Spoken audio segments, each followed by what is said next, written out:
पिता तेरे नाम की स्तुति हो। हे जीवन दाता तेरे सम्मुख आते हम। हे स्वर्ग पिता तेरे नाम की स्तुति हो।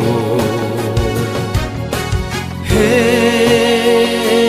जीवन दाता तेरे सम्मुख आते हम। आराधना ओ आराधना,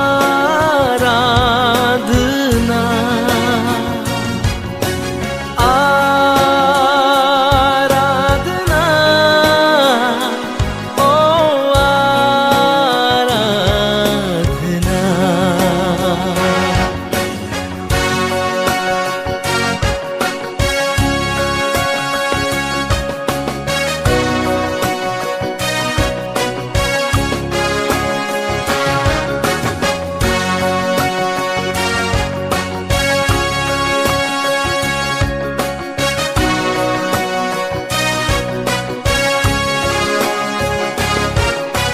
तेरे सिवा कोई नहीं आराधना के योग्य। तेरे समान कोई नहीं स्वर्ग में या पृथ्वी में। तेरे सिवा कोई नहीं आराधना के योग्य। तेरे समान कोई नहीं स्वर्ग में या पृथ्वी में। आराधना हो आराधना,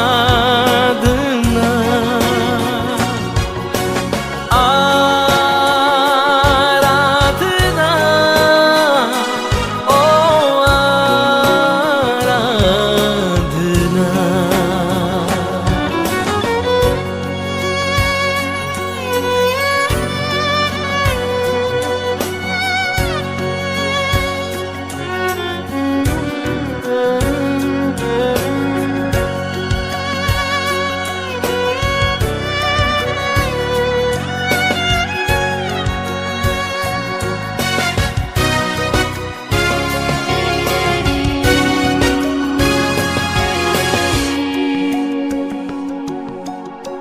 तेरे सिवा कोई नहीं आराधना के योग्य।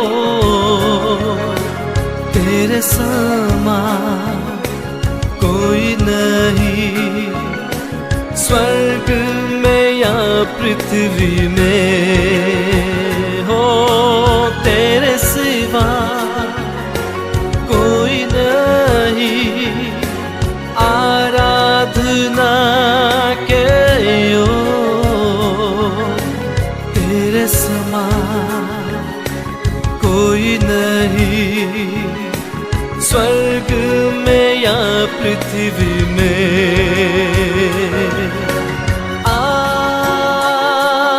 आराधना ओ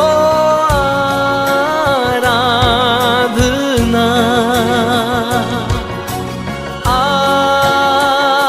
आराधना ओ आराधना। हे स्वर्ग पिता तेरे नाम की स्तुति हो। हे जीवन दाता तेरे सम्मुख आते हम। हे पिता, तेरे नाम की स्तुति हो। हे जीवन दाता, तेरे सम्मुख आते हम। आराधना, ओ आराधना,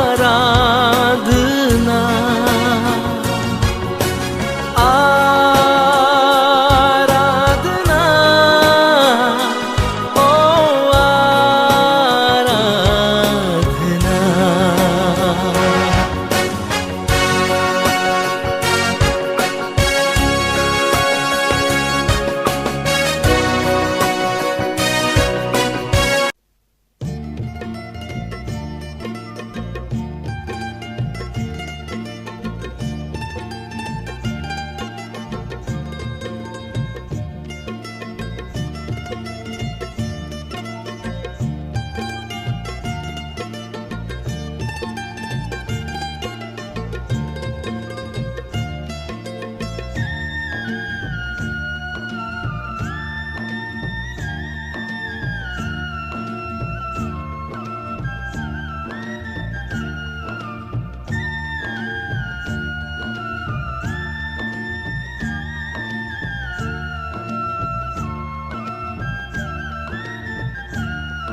सुख माने दुख मां, धक धकता धूप मां, रह जो संगात मारा हे प्रभु। सुख माने दुख मां, धक धकता धूप मां, रह जो संगात मारा हे प्रभु। सांझ ने बपोर मां, अंधारी रात मां, रह जो संगात मारा हे प्रभु। सांझ में बपोर मां, अंधारी रात मां, रह जो संगात मारा हे प्रभु।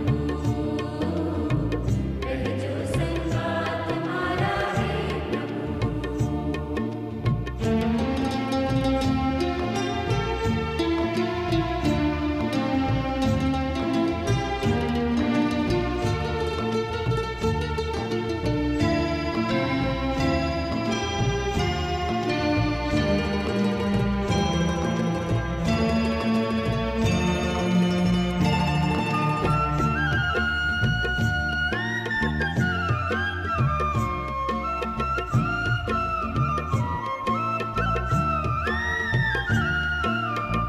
જીવનની હોડમાં, કાળની આ દોડમાં, શોધું છું એક સતવારો રે।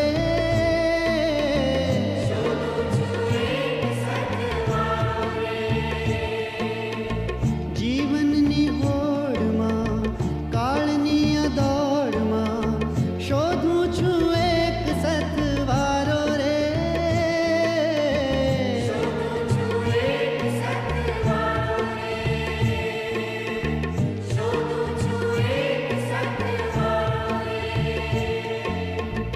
જીવનની ભીડમાં, જીવનની ભીડમાં, કાળજાની ખોરમાં, રહેજો સંગાત મારા હે પ્રભુ। जीवननी भीड़मां, काळजानी खोरमा, रहजो संगात मारा हे प्रभु। સુખ માને દુઃખ માં, ધક ધકતા ધૂપ માં, રહેજો સંગાત મારા હે પ્રભુ। सुख माने दुख मां, धक धकता धूप मां, रहजो संगात मारा हे प्रभु। रहजो संगात मारा हे प्रभु।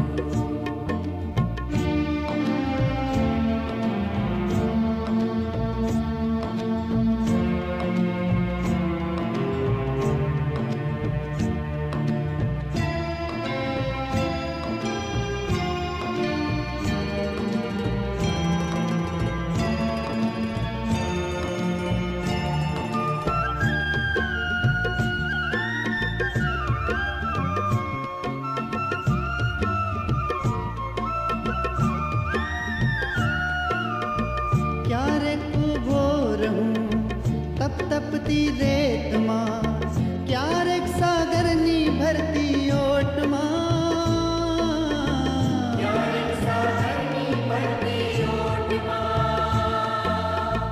ક્યારેક ઊભો રહું તપ તપતી રેતમાં, ક્યારેક સાગરની ભરતી ઓટમાં,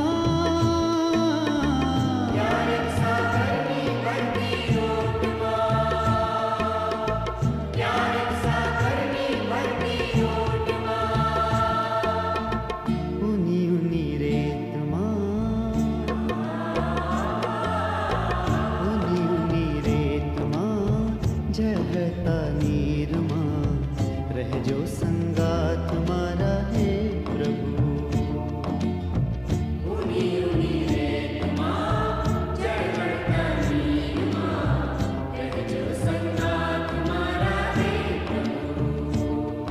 ઓ સુખમાં ને દુઃખમાં, ધક ધકતા ધૂપમાં રહેજો સંગાત મારા હે પ્રભુ.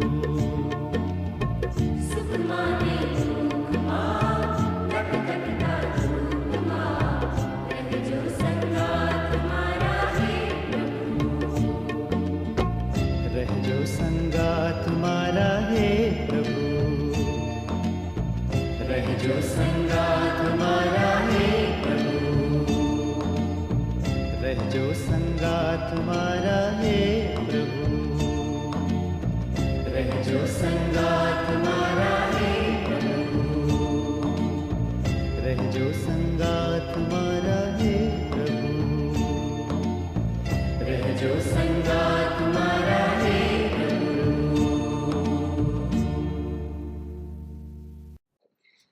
સીએનઆઈ ગુજરાત ડાયોસિસની ઓનલાઈન બાઇબલ સ્ટડીમાં આપ સર્વનું પ્રભુ ઈસુ ખ્રિસ્તના પ્રેમી અને અજોડ નામમાં પ્રેમથી આવકાર કરું છું.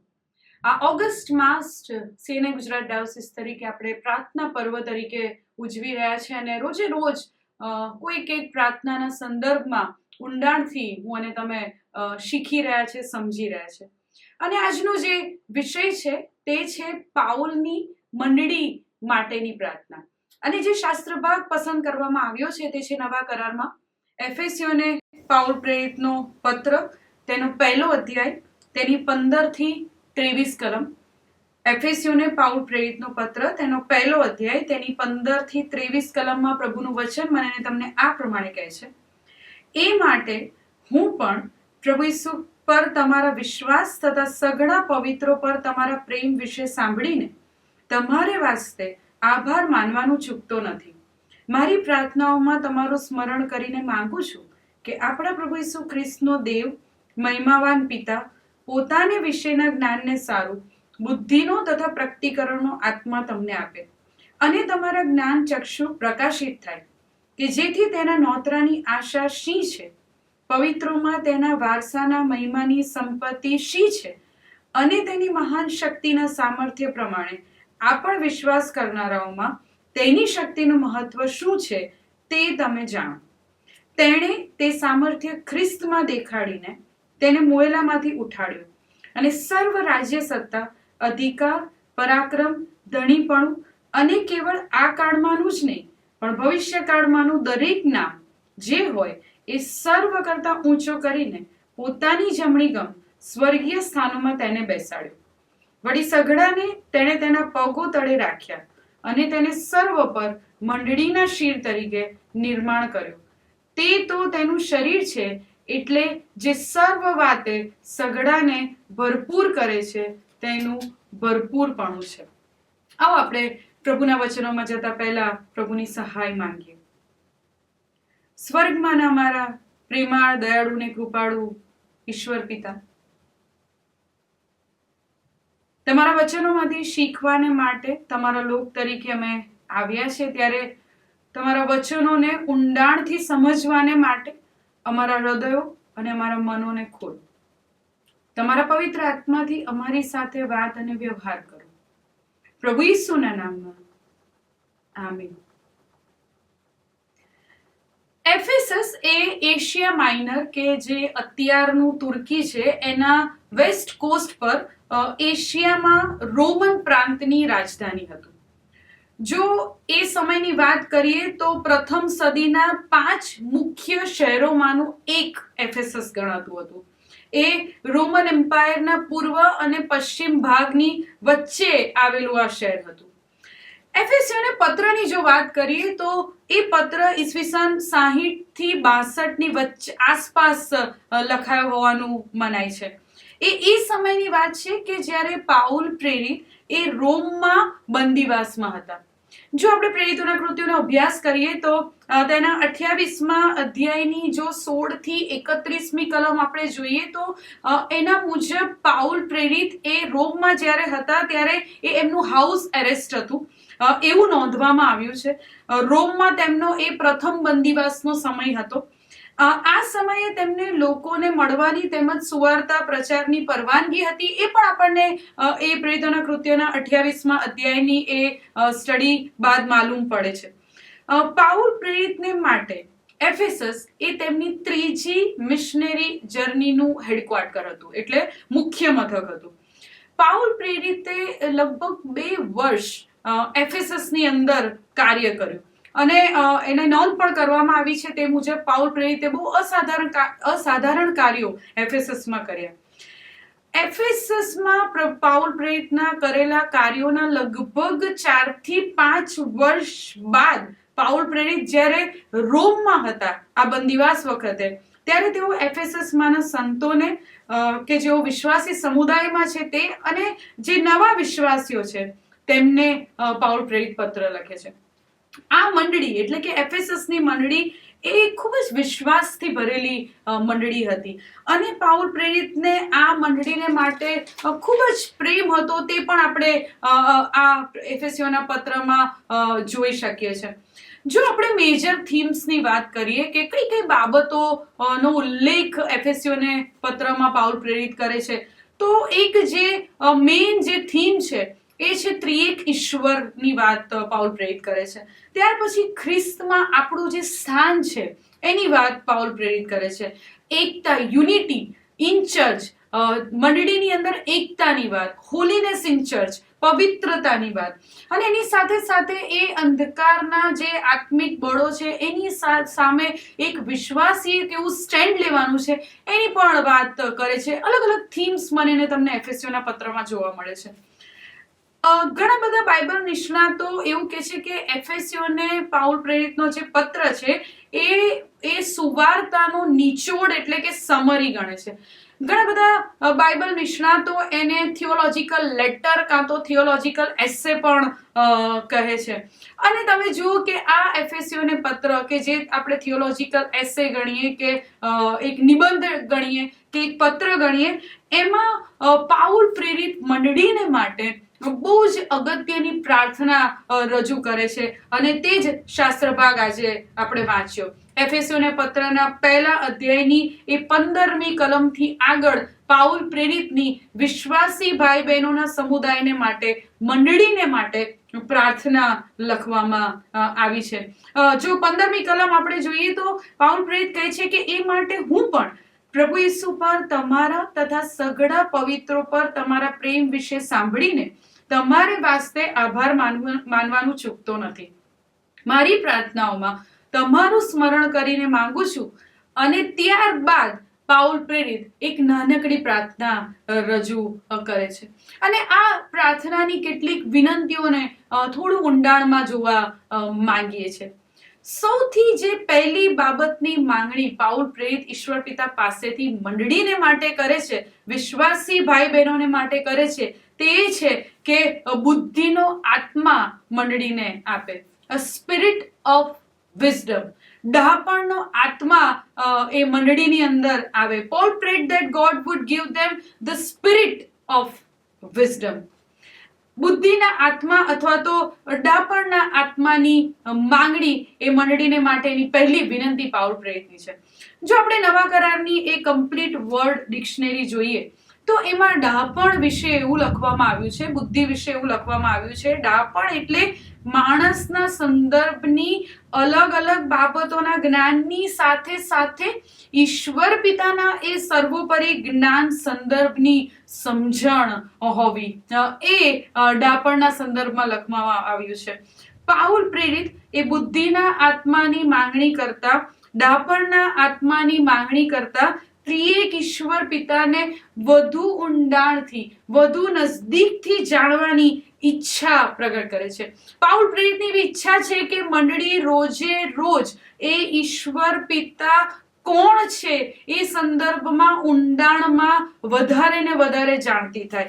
તેઓ કેટલા પાવરફુલ છે, આપણા પ્રભુ કેટલા સામર્થ્યવાન છે, કેટલા પવિત્ર છે, કેટલા રાઇચિયસ છે, ન્યાયી છે, કેટલા મહિમાવાન છે, કેટલા અનંત છે, કેટલા સર્વજ્ઞ છે, એની વિશેની સમજ મંડળી રોજે રોજ લાવે કે એના માટે વધારે ઊંડા ઉતરે, એવી પાઉલ પ્રેરિતની ક્યાંક સમજણ છે ને માટે એ બુદ્ધિનો આત્મા અથવા તો ડાપણના આત્માની પાઉલ પ્રેરિત માંગણી કરે છે. એ ફક્ત પ્રભુ પ્રત્યેનું આપણું જ્ઞાન વધારવા માટેની જ બાબત નથી કે આપણે ફક્ત એવું સમજી લઈએ કે મારા પ્રભુ કેટલા મહાન છે, કેટલા શક્તિશાળી છે, એટલું ખાલી જ્ઞાન વધારવા પૂરતું જ નથી.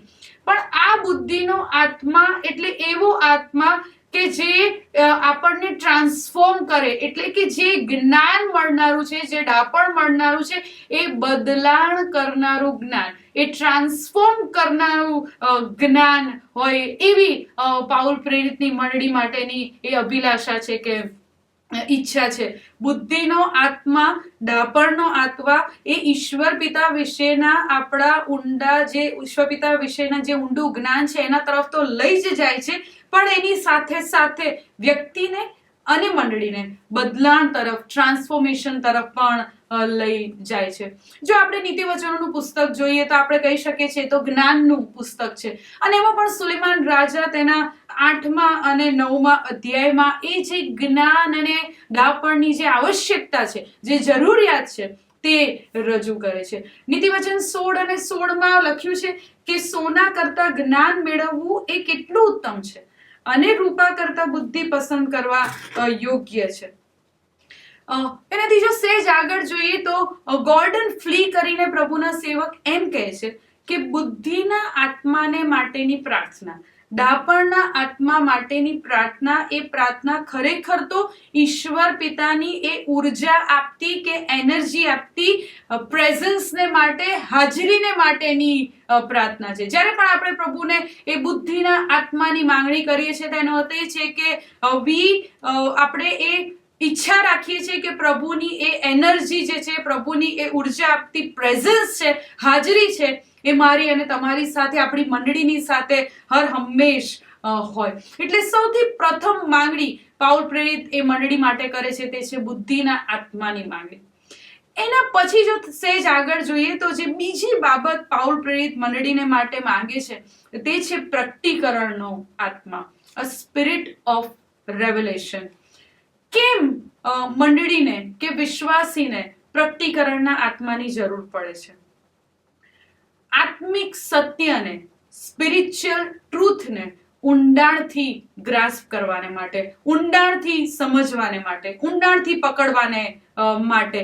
જ્યારે પણ એ બુદ્ધિના આત્મા દ્વારા પ્રભુ કોણ છે, પ્રભુ કેટલા મહાન છે, એની વિશેની જ્યારે હું અને તમે સમજ મેળવીએ છીએ અને કોઈક રીતે આપણા જીવનનું બદલાણ થાય છે, તો જે પછીનું સ્ટેપ આવે છે તે એ છે કે ઈશ્વર પિતાની યોજનાના એ સુમેળમાં ચાલવું. પ્રભુ જે ઈચ્છે છે મારે માટે, મારી મંડળીને માટે, મારા દેશને માટે, મારા ઘરને માટે, પ્રભુની જે યોજના છે, તેમના જે ઈરાદાઓ છે, એ ઈરાદાઓ સમજીને એ ઈરાદાઓ પ્રમાણે એના સુમેળમાં ચાલવાની વાત આવે. અને એના માટે વાલાઓ મને ને તમને એ પ્રકટીકરણના આત્માની જરૂર પડે, ને માટે પાઉલ પ્રેરિત મંડળીને માટે એ પ્રકટીકરણના આત્માની માંગણી કરે છે. એનાથી જો આગળ જોઈએ તો પ્રકટીકરણનો આત્મા એ ઈશ્વર પિતાની સામર્થ્યની મહાનતા કે જે માપી નથી શકાતી. It is immeasurable. પ્રભુનું જે સામર્થ્ય છે, એની જે મહાનતા છે, the greatness of power of God, એને એ અમાપ છે, એનો પણ મને ને તમને અનુભવ કરાવે છે. હું અને તમે બધા જ જાણીએ છીએ કે મારો અને તમારો પ્રભુ બહુ મહાન છે અને મહાન કામો કરી શકીએ છે. પણ જો ખરા અર્થમાં પ્રભુની મહાનતા, ઈશ્વર પિતાની મહાનતાનો અનુભવ કરવો હોય ને, તો પ્રકટીકરણના આત્માની જરૂર પડે. પ્રભુની મહાનતાનો જો અનુભવ કરવો હોય તો એ પ્રકટીકરણના આત્મા દ્વારા પ્રભુની ઈચ્છા શોધીને એ અનુભવ કરવાની વાત આવે.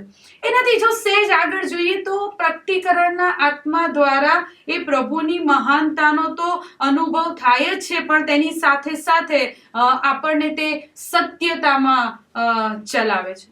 આ જે પ્રકટીકરણ છે એ ખ્રિસ્તી જીવનમાં ઓનગોઈંગ પ્રોસેસ છે.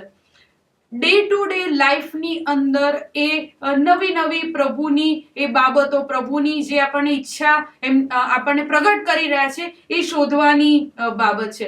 પ્રભુનો એકવાર સ્વીકાર કરી લીધો, ખ્રિસ્તી જીવનમાં આપણે આગળ વધી રહ્યા છે, ત્યારે રોજે રોજ એ પ્રકટીકરણના આત્મા દ્વારા પ્રભુની ઈચ્છા શોધવાની વાત છે. અને માટે કોઈ પણ મંડળીને માટે અને વિશ્વાસી ભાઈ બહેનને માટે આ બહુ જ જરૂરની બાબત રહેલી હોવાથી પાઉલ પ્રેરિત જે બીજી માંગણી મંડળીને માટે કરે છે તે છે પ્રકટીકરણનો આત્મા. પ્રકટીકરણને જોઈએ કે જેને આપણે ઇંગ્લિશમાં રેવલેશન કહીએ છીએ. ટુ રિવીલ એટલે કે પ્રગટ કરવું. આ શબ્દ બન્યો છે એક ટ્રિપલ કમ્પાઉન્ડ વર્ડ કે જેનું નામ છે એપોકેલિપ્સિસ, રાઈટ. એમાં જે મૂળ શબ્દ, જે ગ્રીક શબ્દ કેલિપ્સિસ છે, એનો અર્થ છે ટુ કન્સીલ ઓર ટુ હાઇડ, સંતાડી દેવું, ઢાંકી દેવું. અને જો આપણે નવા કરારમાં એ એપોકેલિપ્સિસ જે વર્ડ બન્યો છે એનું ભાષાંતર જોઈએ તો એનું ભાષાંતર એ પ્રમાણે થાય છે કે જે પણ આપણા હૃદય મનને શૈતાન શત્રુ દ્વારા ઢાંકી દેવામાં આવેલું છે એને અનવીલ કરવાની વાત, એને ડિસ્ક્લોઝ કરવાની વાત, એને ઉઘાડું કરવાની વાત. જે ઢાંકેલું છે એ ખોલવાની વાત. જે એક ચાદર, એક વ્હીલ તરીકે ત્યાં ઢાંકવામાં આવી છે, એ ચાદરને દૂર કરવાની વાત એટલે રેવલેશન. જો આપણે પાઉલ પ્રેરિતના સંદર્ભમાં જોઈએ તો તેમને પણ સુવાર્તા માણસો દ્વારા નથી આપવામાં આવેલી. પાઉલ પ્રેરિત પોતે તેની વાત કરે છે. જો આપણે ગલાતીઓને પાઉલ પ્રેરિતનો લખેલો પત્ર જોઈએ, તેનો 1 અધ્યાય અને તેની 11 અને 12 કલમ જોઈએ તો તેમાં આ બાબતનો ઉલ્લેખ કરવામાં આવ્યો છે. ત્યાં એવું લખવામાં આવ્યું છે, ગલાતીઓને પાઉલ પ્રેરિતનો પત્ર, તેનો 1 અધ્યાય અને તેની 11 અને 12 કલમ. ત્યાં લખ્યું છે કે પણ ભાઈઓ, હું તમને જણાવું છું કે જે સુવાર્તા મેં પ્રગટ કરી તે માણસની આપેલી નથી, કેમ કે હું માણસની પાસેથી તે પામ્યો નથી કે શીખ્યો નથી, પણ ઈસુ ખ્રિસ્તના પ્રગટ કર્યાથી પામ્યો છું. આવી જ વસ્તુની આ જ બાબતનો ઉલ્લેખ ફરીને એકવાર એફેસીઓને પત્રમાં પણ તે કરે છે. એફેસીઓને પત્ર તેનો 3 અધ્યાય અને તેની 3 કલમમાં પાઉલ પ્રેરિત આ પ્રમાણે કહે છે, અને પ્રકટીકરણથી તેણે મને મર્મ જણાવ્યો તે વિશે તમે કદાચ સાંભળ્યું છે, તે વિશે મેં અગાઉ ટૂંકમાં લખ્યું. પ્રકટીકરણથી ભરેલા જીવનનો આશીર્વાદ પાઉલ પ્રેરિતને મળ્યો હતો અને માટે મંડળીને માટે પણ આ પ્રકટીકરણના આત્માની તેઓ પ્રાર્થના કરે છે, ઝંખના કરે છે અને પ્રકટીકરણથી ભરેલા જીવનના આશીર્વાદની પણ વાત કરે છે. બીજી બાબત જે પાઉલ પ્રેરિત માંગે છે તે છે પ્રકટીકરણનો આત્મા. એનાથી જો સહેજ આગળ જોઈએ તો એ જ કલમની અંદર એક ત્રીજી બાબતને માટે પાઉલ પ્રેરિત મંડળીને માટે પ્રાર્થના કરે છે અને ત્યાં લખ્યું છે કે જ્ઞાન ચક્ષુઓ પ્રકાશિત થાય. The eyes of your understanding being enlightened. જો આપણે બાઇબલનું NLT ભાષાંતર જોઈએ તો ત્યાં લખવામાં આવ્યું છે કે your hearts will be flooded with light. તમારા હૃદયો જાણે કે પ્રકાશથી ભરાઈ જાય, પ્રકાશનું જાણે કે હૃદયની અંદર પૂર આવી જાય, એ સંદર્ભ ત્યાં લખવામાં આવ્યો છે. હૃદય એ માનવીની એ શારીરિક, માનસિક, લાગણીશીલ અને આત્મિક જીવનને રજૂ કરે છે. એવું કહી શકાય કે heart is the whole inner person. આપણું અંદરનો જે માણસ છે એ આખું માણસ એ હૃદય રજૂ કરે છે. અને પાઉલ પ્રેરિતને માટે મંડળી જ્યારે આ પ્રકાશથી ભરાય, પ્રભુ ઈસુ ખ્રિસ્તના પ્રકાશથી ભરાય, કે જેથી એ પ્રભુ ઈસુ ખ્રિસ્તમાં જે આશા છે, પ્રભુ ઈસુ ખ્રિસ્તના સામર્થ્યનું મહત્વ છે, એ જે મહિમાના વારસાની સંપત્તિ મળેલી છે, એ દરેક વિશ્વાસી વ્યક્તિ, મંડળીનો દરેક સભ્ય તે બાબત સમજી શકે, તે વિષયની માંગણી પાઉલ પ્રેરિત કરે છે. તમે જુઓ કે દમસ્કના રસ્તા પર પાઉલ પ્રેરિતે એ પ્રકાશનો અનુભવ કર્યો, એ પ્રભુ ઈસુ ખ્રિસ્ત રૂપી પ્રકાશનો અનુભવ તેમણે કર્યો.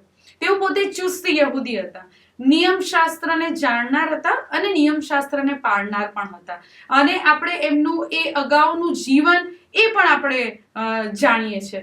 આટલા ચુસ્ત યહૂદી, નિયમ શાસ્ત્રને ચુસ્ત રીતે પાળનાર, જાણનાર, પણ જો ખ્રિસ્તનો પ્રકાશ ન પડ્યો હોત ને એ દમસ્કના રસ્તા પર, તો કદાચ ને તેઓ આંધળા ફરોશી બનીને, કારણ કે જ્ઞાન તો એમની પાસે નિયમ શાસ્ત્રનું પૂરું હતું, પણ એ ખ્રિસ્તનો પ્રકાશથી તેઓ વંચિત હતા. અને દમસ્કના રસ્તા પર એ પ્રકાશ પડ્યો, અને માટે પાઉલ પ્રેરિત એ મંડળીના સભ્યોના હૃદયમાં એ જ્ઞાન ચક્ષુઓ પ્રકાશિત થાય તેવી તેઓ માંગણી કરે છે. એકદમ અલગ પ્રકારની પ્રાર્થના પાઉલ પ્રેરિત મંડળીને માટે કરે છે. એફેસીઓને પત્રમાં પાઉલ પ્રેરિત બીજી પણ એક જગ્યાએ મંડળીને માટે પ્રાર્થના કરે છે. એ પણ આપણે સહેજ જોવા માંગીએ છીએ. એફેસીઓને પાઉલ પ્રેરિતનો લખેલો પત્ર, તેનો 3 અધ્યાય અને તેની 16 થી 19 કલમ, ત્યાં આ પ્રમાણે લખ્યું છે કે તે બાપની આગળ હું ઘૂંટણે પડીને વિનંતી કરું છું કે તે પોતાના મહિમાની સંપત્તિ પ્રમાણે પોતાના આત્મા વડે તમને આંતરિક મનુષ્યત્વમાં સામર્થ્યથી બળવાન કરે અને વિશ્વાસથી તમારા હૃદયોમાં ખ્રિસ્ત વસે, જેથી તમારા મૂળ પ્રીતિમાં ઘાલીને અને તેમાં પાયો નાખીને તમે સર્વ સંતોની સાથે ખ્રિસ્તની પ્રીતિની પહોળાઈ, લંબાઈ, ઊંચાઈ તથા ઊંડાઈ કેટલી છે તે સમજી શકો, અને ખ્રિસ્તની પ્રીતિ જે સર્વ સમજશક્તિની બહાર છે તે તમે સમજી શકો, કે તમે દેવની સર્વ સંપૂર્ણતા પ્રમાણે સંપૂર્ણ થાવ. આ બે પ્રાર્થના જે પહેલા અધ્યાયમાં આપણે જે ડિટેલમાં જોઈએ તે બુદ્ધિનો આત્મા, પ્રકટીકરણનો આત્મા અને જ્ઞાન ચક્ષુઓ પ્રકાશિત થવાની બાબત, અને એની સાથે સાથે એફેસીઓને પત્રના 3 અધ્યાયમાં આ પણ એક વિશિષ્ટ પ્રકારની પ્રેયર, પ્રાર્થના પાઉલ પ્રેરિતની મંડળીને માટે નોંધવામાં આવી છે. બાઇબલમાં જેટલી પણ પ્રાર્થનાઓ આપવામાં આવી છે, જે પ્રાર્થનાઓનો હું અને તમે અભ્યાસ કરીએ છીએ, એ પ્રાર્થનાઓમાં આ જે પાઉલ પ્રેરિતની એફેસીઓને મંડળીને લખેલી જે પ્રાર્થના છે એને ઘણી મહત્વની પ્રાર્થના ગણવામાં આવે છે. વિશ્વાસી તરીકે પ્રભુનો સ્વીકાર કર્યા બાદ પ્રભુની એ દ્રશ્ય મંડળીમાં હું અને તમે જોડાયા, એ દ્રશ્ય મંડળીના હું અને તમે ભાગીદાર બન્યા, એ અટેચમેન્ટની વાત આવી, કનેક્શનની વાત આવી, મારું અને તમારું જોડાણ થયું. પણ આ જે પ્રાર્થના છે એનો અભ્યાસ કરીએ તો આપણે જોઈ શકીએ છીએ કે પાઉલ પ્રેરિત એ જોડાણ થયા પછી વૃદ્ધિની અને ગ્રોથની વાત કરે છે. પ્રભુ સાથેના સંબંધમાં જોડાયા પછી પ્રભુ સાથેના સંબંધમાં એ વૃદ્ધિ પામવાની સાથે સાથે આપણા દ્વારા કરવામાં આવતી પ્રાર્થનાઓમાં પણ એક વૃદ્ધિની જરૂરિયાત રહેલી છે, એવો સંદર્ભ મને અને તમને પાઉલ પ્રેરિતની આ મંડળી માટેની પ્રાર્થનામાં દેખાય છે. તમે જુઓ, કોઈ સામાન્ય પ્રાર્થના પાઉલ પ્રેરિતે કરી નથી, કોઈક નોર્મલ બાબતોને માટે પ્રાર્થનાઓ કરી નથી, પણ કદાચ ને સમજી ના શકાય એ પ્રકારની પ્રાર્થનાઓ કે જેનો બહુ ગૂઢ રહસ્ય છે, એવી પ્રકારની પ્રાર્થના પાઉલ પ્રેરિત કરે છે. માનો જો આપણે જે પ્રાર્થનાઓ કરીએ છીએ એ પછી વ્યક્તિગત હોય કે પછી કૌટુંબિક હોય કે પછી મંડળી તરીકેની પ્રાર્થના હોય, એનું જો આપણે થોડું એનાલિસિસ કરીએ, થોડું પૃથ્થકરણ કરીએ, તો આપણે એવું કહી શકીએ છીએ કે આપણી જે પ્રાર્થનાઓ છે ને એ ટાસ્ક ઓરિએન્ટેડ હોય છે. જેમ કે સિકનેસ, માંદગી માટેની પ્રાર્થના આવી ગઈ, એના પછી વાત આવે કે કોઈક સ્ટ્રગલિંગ સિચ્યુએશન છે કે કોઈક એવી ઘર્ષણવાળી પરિસ્થિતિ છે કે જેમાંથી કદાચ કોઈક બહાર નીકળવાની વાત હોય, એને માટે પ્રાર્થના કરી. એ કુટુંબના 4-5 મુદ્દાઓ માટેની પ્રાર્થના હોય, એ રોજે રોજની સંભાળ માટેની પ્રાર્થના હોય, જઈએ છે બહાર આવીએ છે સહી સલામત લઈ જજો, સહી સલામત પાછા લાવજો, આ પ્રકારની પ્રાર્થના હોય. જો આપણે મંડળીમાં પણ જે આપણે પ્રાર્થનાની સાંકળ આપણે કરીએ છીએ, પ્રાર્થનાઓ કરીએ છીએ, એમાં પણ તમે જુઓ કે બહુ ચોક્કસ એજન્ડાઓ મને ને તમને આપવામાં આવે છે ને એમાં એજન્ડાઓ પણ આપણે જોઈએ કે ભાઈ દેશ માટે કેટલાક બાબતો, ચોક્કસ બાબતો ત્યાં લખવામાં આવી હોય અને એના માટે પ્રાર્થના કરવામાં આવે છે. It is good, it is mandatory, કારણ કે આપણને એકબીજા માટે પ્રાર્થના કરવામાં કહેવામાં આવ્યું છે. એટલે આપણે આપણા દેશ માટે, રાજ્ય માટે, આપણે મંડળી માટે, મંડળીના અંગો માટે પ્રાર્થના કરવી જ જોઈએ.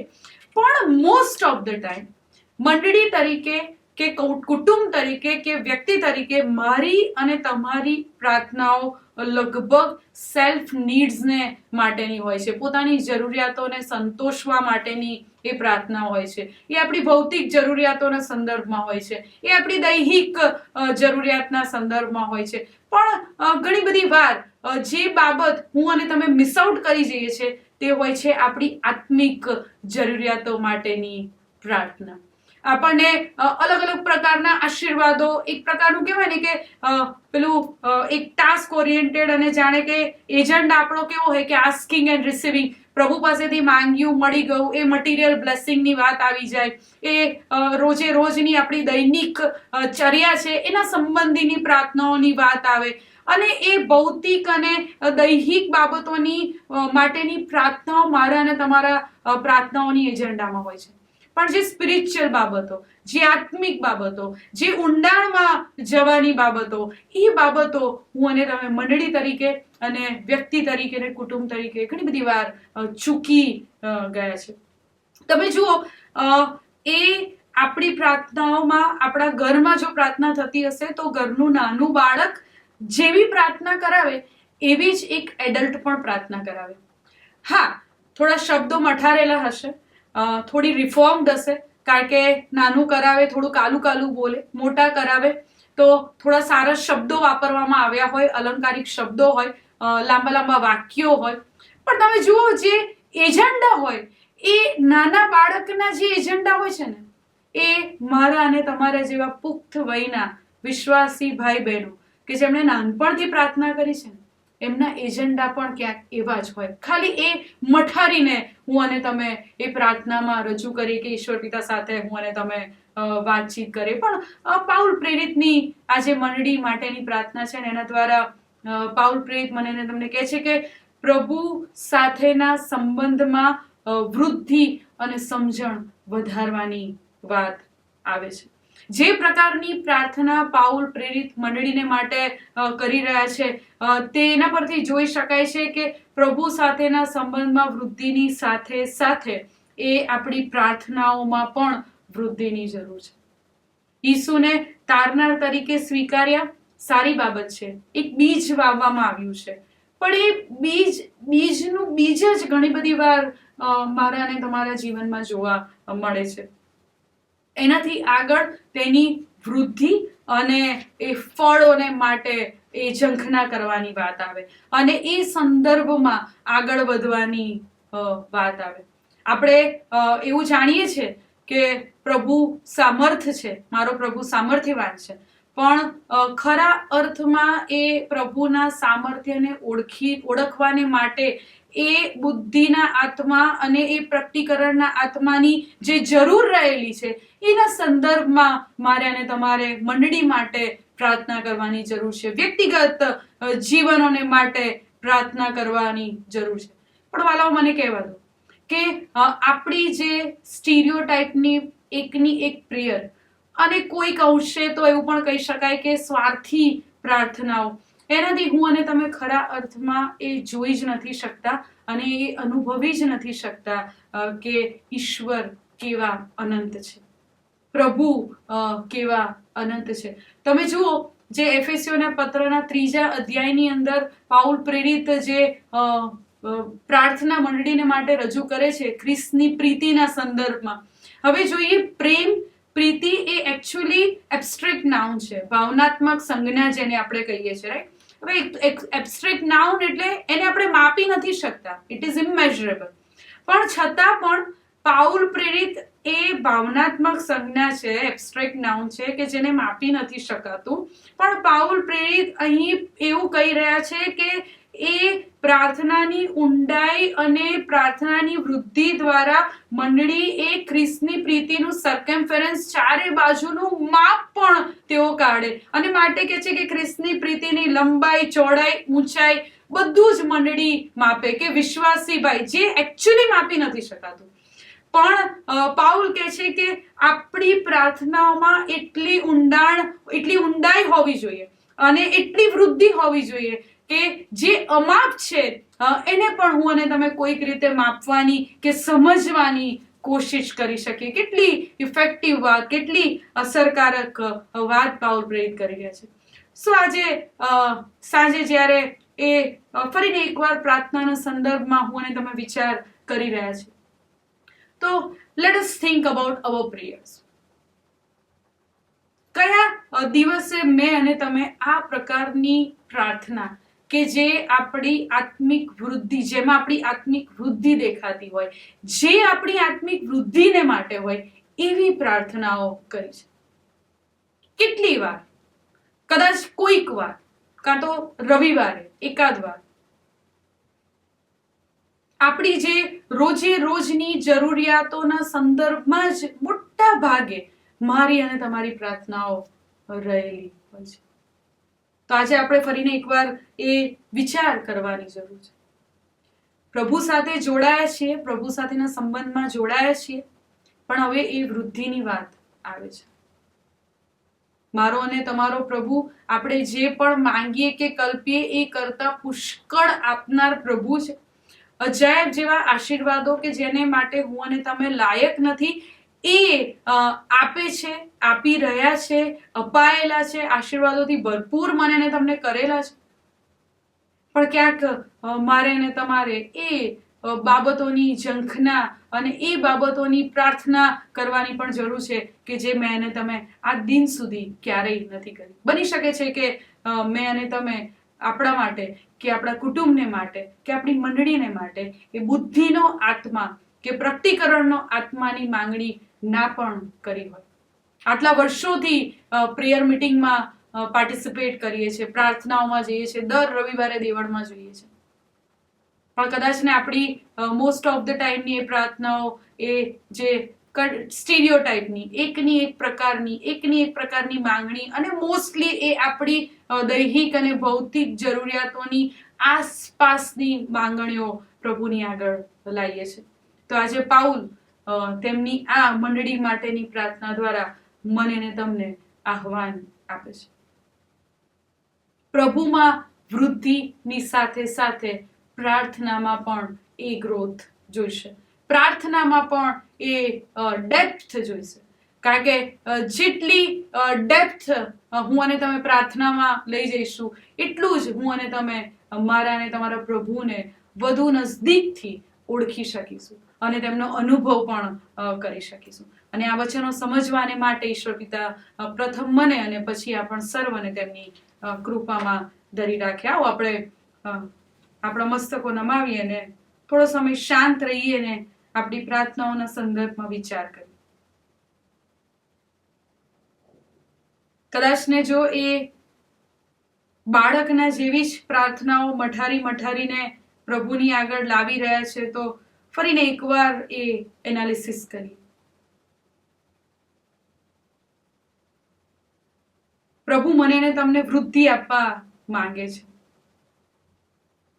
એ વૃદ્ધિની આશીષ આપવા માંગે છે.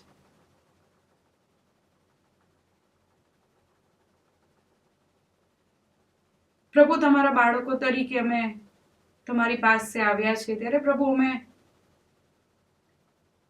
સૌ પ્રથમ તો માફી માંગીએ છીએ, કારણ કે એ પ્રાર્થનાની ઊંડાઈની ગંભીરતા અમે સમજી શક્યા નથી. અને ક્યાંક અમે સ્વાર્થી બનીને હંમેશા તમારી પાસે એ અમારા દૈહિક અને ભૌતિક એજન્ડા લઈને આવી ગયા છે. પણ આજે પ્રભુ અમે તમારી પાસે આવીએ છીએ ત્યારે પ્રાર્થના કરીએ છીએ કે અમને ને અમારી મંડળીને પ્રભુ તમે બુદ્ધિનો આત્મા આપો. અમને ને અમારી મંડળીને પ્રભુ તમે એ પ્રકટીકરણનો આત્મા આપો અને પ્રભુ અમારા જ્ઞાન ચક્ષુઓને તમે પ્રકાશિત કરો. પ્રભુ ઈસુના નામમાં સાંભળો ને સ્વીકાર કરો. આમીન.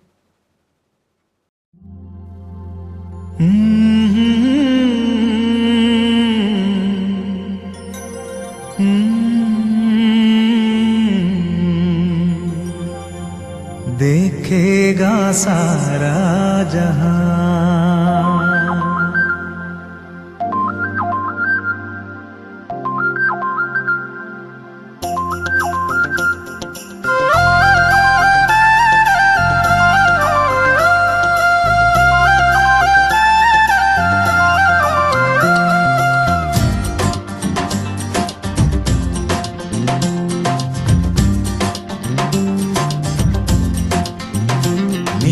आसमां के पार जाएंगे, मेरा यीशु रहता वहाँ.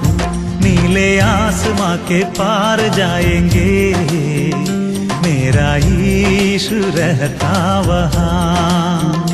हम मिलेंगे बादलों पर, हम मिलेंगे बादलों पर, देखेगा सारा जहां. नीले आसमां के पार जाएंगे, मेरा यीशु रहता वहाँ. नीले आसमां के पार जाएंगे, मेरा यीशु रहता वहाँ.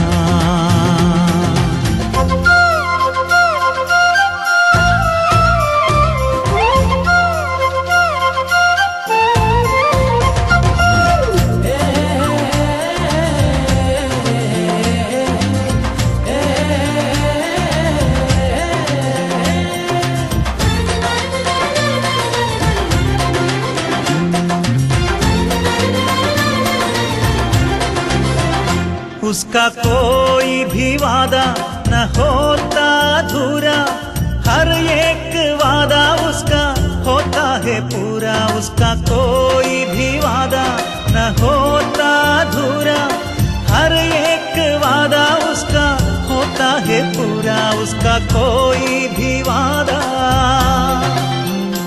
उसके आने का वादा भी पूरा होगा. देखेगा सारा जहां, उसके आने का वादा भी पूरा होगा. देखेगा सारा जहां. हम मिलेंगे बादलों पर, हम मिलेंगे बादलों पर, देखेगा सारा जहां. नीले आसमां के पार जाएंगे, मेरा यीशु रहता वहाँ. नीले आसमां के पार जाएंगे, मेरा यीशु रहता वहाँ.